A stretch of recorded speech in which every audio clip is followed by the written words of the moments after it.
Coming to the second topic, when you take an organization and its development and its performance serious, and that means we as a stock company, we're basically challenged both to our successes and our losses.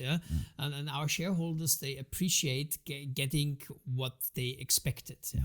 So an overfulfillment does actually, although it's great, an overfulfillment looks so good as well as an underperformance. So, and the same actually, since the result is also created by lots of project results, it's somehow logical that the same must apply to the project manager and to its commercial project manager. So we expect actually a good forecasting in place. That starts, of course, we're coming here a little bit to the transparency, that starts with a good project calculation in the beginning. Yeah, a serious Goes over to a good project controlling and an updating of your projects. And this is something where we still have a very strong focus today. You've triggered me.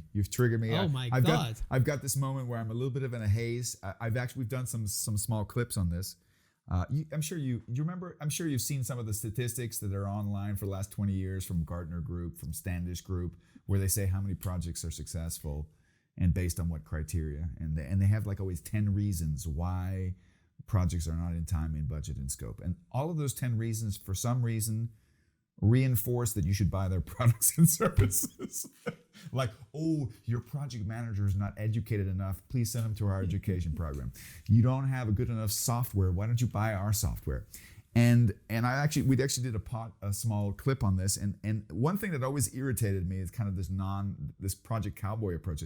What is the number one reason globally, would you say, why projects are not in scope, in time, and in budget? It kind of goes in hand with what you're about to lead into. Well, it's basically the problems that we make that we create right in the beginning of a project. It's when you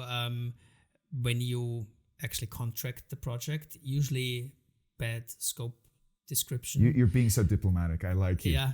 He's basically saying wishful thinking. I told you I come back at some point to the strategic projects. Yeah. Yes. Yeah. Well, I think we should talk about that, because you know what? If you take a project with unrealistic, I want to take that back.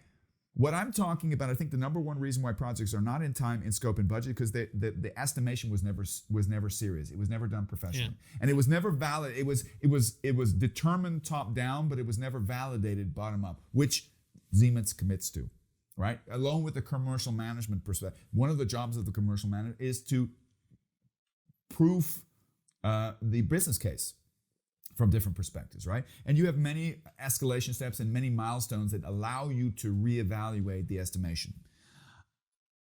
Which brings us to another subject where Siemens is, in my opinion, cutting edge.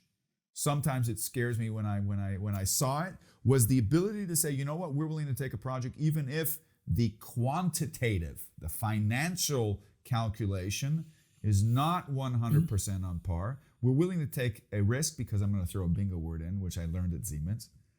You don't just look at quantitative benefits, you look at strategic benefits. And you use this wonderful term that I've seen nowhere else. I don't know if you guys invented it or nobody else is smart enough to use it yet. It's called economic value added. You want to say a little bit about that? Yeah. Well, we look at a project not only from the result of the project itself, but also from the investment that we do, that we give into this project.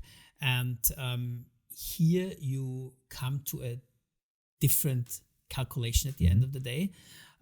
Although the triggering figures that you need to have are basically classics about asset management, about a good contract, about early payment and all that stuff. Yeah, classical quantitative stuff. Classic. Yeah, but then again, you're right. It somehow broadens the mindset. Yeah, so this is definitely one thing that we've done over the years, and that we've actually trained our people a lot.